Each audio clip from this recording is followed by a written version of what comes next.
Fala galera do YouTube, beleza? Estamos de volta para mais um vídeo aqui no canal. E hoje, pra gente começar a nossa jornada de Cavaleiro da Lua, nova série da Marvel no Disney Plus, a primeira em 2022.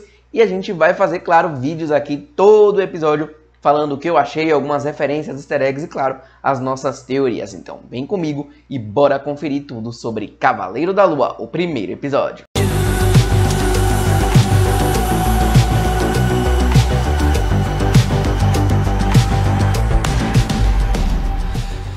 O primeiro episódio de Cavaleiro da Lua nos apresenta Steven Grant. Ele é um cara britânico que trabalha em um museu, uma lojinha de um museu em Londres. E esse museu é sobre o Egito antigo. Então ele tem acesso lá a várias esculturas, várias estátuas e muita história. E ele é apenas o vendedor da lojinha de souvenirs. Mas você vê que ele tem muito conhecimento, que ele estuda a respeito e ele quer fazer algo mais.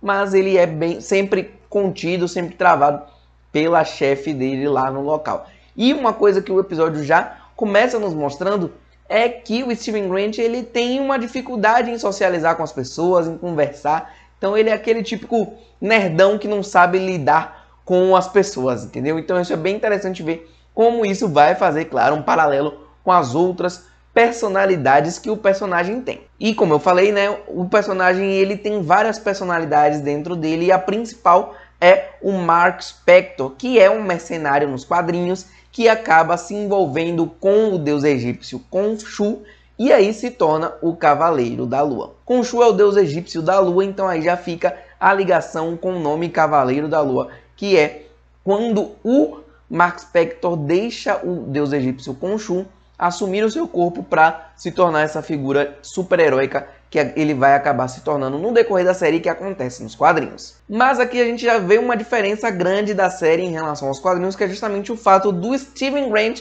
começar a série como o personagem principal. Nos quadrinhos sempre é o Mark Spector que é a figura principal que a gente acompanha nas histórias do Cavaleiro da Lua, e que a gente começa com o Steven, mas eu acho que foi uma decisão acertada para poder a gente ter um personagem mais fácil de se humanizar e se relacionar com ele para poder depois introduzir os outros elementos que chamam mais atenção na história do Cavaleiro da Lua. E nesse episódio a gente vê que o Steven ele tem algumas dificuldades, além de socializar, como eu já falei antes, ele tem muita dificuldade para dormir. Então ele se amarra na cama para ele não acabar fugindo de lá, ele lê muitos livros, ele faz exercícios mentais para poder não ter essa dificuldade com o seu sono. E outra característica do personagem é que ele tem blackouts, tem horas que ele simplesmente apaga e ele acorda já estando em outro lugar, fazendo outras coisas.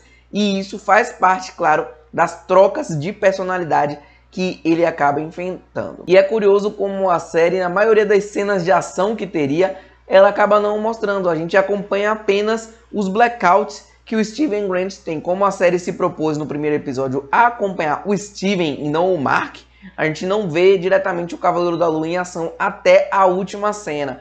Então sempre que ele tem um apagão, a gente vê ele apagando e ele voltando depois do apagão. Então é bem interessante ver como isso faz com que se tornem umas cenas bem confusas, mas na verdade não é que a série está sendo confusa, é o personagem que está sendo confuso, e como a história é apresentada pelo ponto de vista dele, acaba ficando confuso pra gente, que é o público também.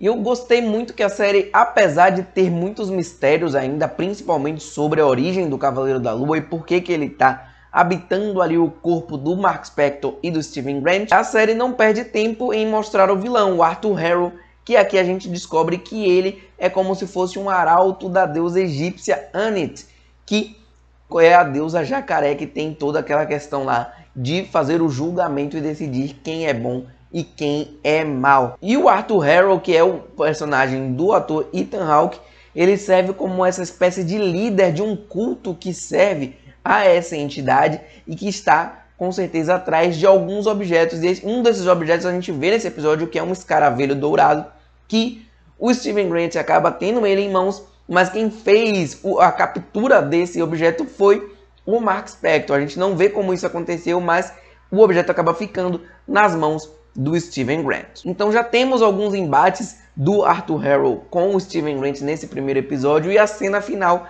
que é a cena de ação que a gente tem uma criatura egípcia que parece um chacal e é quando o Steven permite que o Mark tome controle e a figura do Cavaleiro da Lua apareça para ele poder não morrer. Ele acaba lutando de frente a frente com essa criatura e se livrando dela. Pontos positivos para mim desse episódio principalmente são a história, que parece ser muito interessante e instigante. Eu já fiquei totalmente empolgado para acompanhar mais sobre o Cavaleiro da Lua, e a atuação do Oscar Isaac. Ele está em praticamente todas as cenas do episódio, se eu não me engano. Apenas a primeira cena, que é uma introdução do Arthur Harrow, é que a gente não tem o Oscar Isaac em tela, e ele está extremamente bem no papel. Foi uma excelente escalação, ele está bem dedicado e você consegue enxergar as diferenças, o medo que ele passa nos olhos quando ele tem os blackouts e volta. Quando a gente vê o Mark falando com o Steven Grant, como são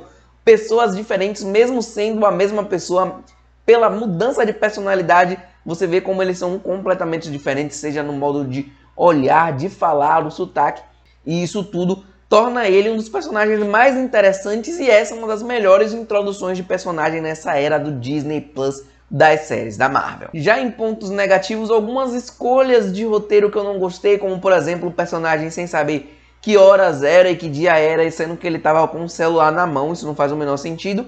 E também os efeitos visuais, em alguns momentos de uma cena de perseguição, que acaba caindo umas toras de madeira que são claramente fakes. Também na composição do personagem, quando ele se torna totalmente em CGI, não está muito bem finalizado. Mas assim, não me atrapalhou tanto a minha experiência, mas dá para você perceber que tem essas falhas no CGI. Cavaleiro da Lua tem um início instigante, um personagem principal maravilhoso e um ator incrível no papel principal. Eu acredito que ela tem potencial para ser uma das melhores coisas que a Marvel já fez no Disney Plus, e eu tô muito curioso para saber o que é que vem pela frente. E aí, você gostou de Cavaleiro da Lua? Qual foi o melhor momento desse primeiro episódio para você? Ah, um detalhe, essa série ela não teve lá tantas conexões assim com o universo cinematográfico Marvel em primeiro momento, mas eu acredito que essas conexões vão sim chegar.